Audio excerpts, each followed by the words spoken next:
Welcome. You are in the lab room. I'm your host, Lou. Thank you for joining me. Week number 15, National Football League. Indianapolis Colts at home versus their divisional rivals, Houston Texans. Simply put, some AFC South family business that the Indianapolis Colts had to take care of. And that's what they did for the first time in weeks, in months. The Indianapolis Colts jumped on top of a football team and took a lead. They actually scored a touchdown in the first half of a game. I can't tell you the last time they did that. And I can't tell you the last time they weren't fighting up a mountain trying to come back in a football game. I can't tell you the last time that they were actually leading in a football game. And all of those things happened in this game versus a bad Houston Texans team that's on a 12-game losing streak, 11 coming into this game at 2-11. Colts come into the game at 8-4 8-5. And the Colts simply were able to sustain offense. I thought Donald Brown gave them a lift in the run game before he got injured. That's something he has to do is stay healthy. Because without him, this running game is non-existent. You can't count on Trent Richardson to get this running game off the ground. Donald Brown has to be in the game because it's funny. These two running backs are running behind the same offensive line, yet Donald Brown comes in and he's averaging, when he left this game, 6.8 yards per tote. Yet Trent Richardson is running behind the same line and he can only muster 2 per carry. So there's something to be said about that. Donald Brown is more decisive. He's more explosive. And so you need Donald Brown for your running game. And I thought on the first possession, that's what this team can look like. And let me mention another thing. I like the addition of Derek Rogers on this roster. I know he was on the practice squad. Buffalo cut him loose. You snatched him up. He's been on the practice squad. You elevated him a couple of weeks ago. Cincinnati, he had a breakout game. I think he's going to add another dimension to your offense that's going to allow you to be more explosive offensively and get back to, and I'm not saying you're going to get back to where you were when Reggie Wayne was in the lineup, because Reggie Wayne was a lot of things for this offense that you can't replace. But I think Derek Rogers gives you something else. He gives you a big play receiver, a big target, a guy that can be physical at the line of scrimmage, that can go up and make plays on the football. He's going to take some pressure off of T.Y. Hilton. He's also going to allow a guy like Griff Whelan to settle in, make some plays. I think I like this little conglomerate you have at receiver right now with Whelan, Rogers, and Hilton. You slide in a little bit of Kobe Fleener, and I think you've got enough to make a little bit of noise in the AFC if they can continue to gel at the end of the season and become consistent by the time the postseason rolls around. If you could get some semblance of a run game. And Donald Brown needs to stay healthy in order for that to happen, because if you're counting on Trent Richardson, it's not going to happen. But if Donald Brown can come in, run the football, and you can sub him with Trent Richardson, sneak him out of the backfield, toss him the football out in space a little bit, maybe you can get some things happen. And I tell you what, I like what I saw out of the Colts again. Take it with a grain of salt. Keep it in its proper perspective. It's a 11-game losing streak Houston Texans football team that you're playing against that has no confidence, that isn't playing good football.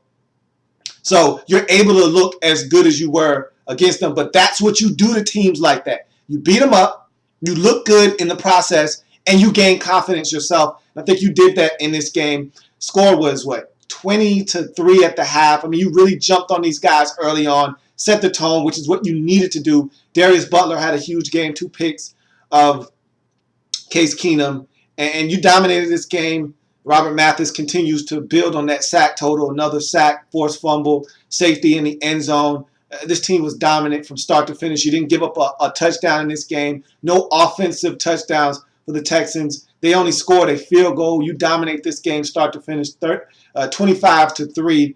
Get the victory, go to 9-5, and you're not out of it in the AFC in terms of seeding. You can move from number 4, and I thought you were set at number 4 as the 4 seed in the AFC. But if Cincinnati continues to struggle, you can leapfrog them. And who knows? All you can do is keep winning, but who knows what's going to happen with New England? They don't have any answers right now at the receiver position. I think that offensively they're going to be lacking without Rob Gronkowski.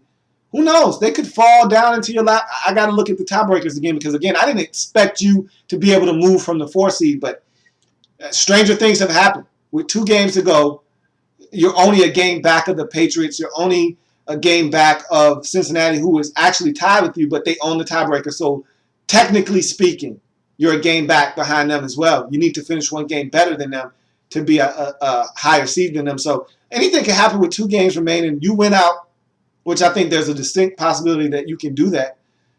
Who's to say that you don't finish the 2 seed? Who knows? Like I said, stranger things have happened. If you get to 11-5, there's a really good chance that you could find yourself with the first round bye in these playoffs because of what's going on over top of you. I mean, the only thing that I feel like is going to be set in stone is that either the Denver Broncos or the Kansas City Chiefs is going to be the number 1 seed. Other than that, I feel like anything's possible underneath the Denver Broncos or the Kansas City Chiefs, whoever wins the AFC West. After that, it's anybody's guess as to who's going to be the 2, 3, or 4 seed.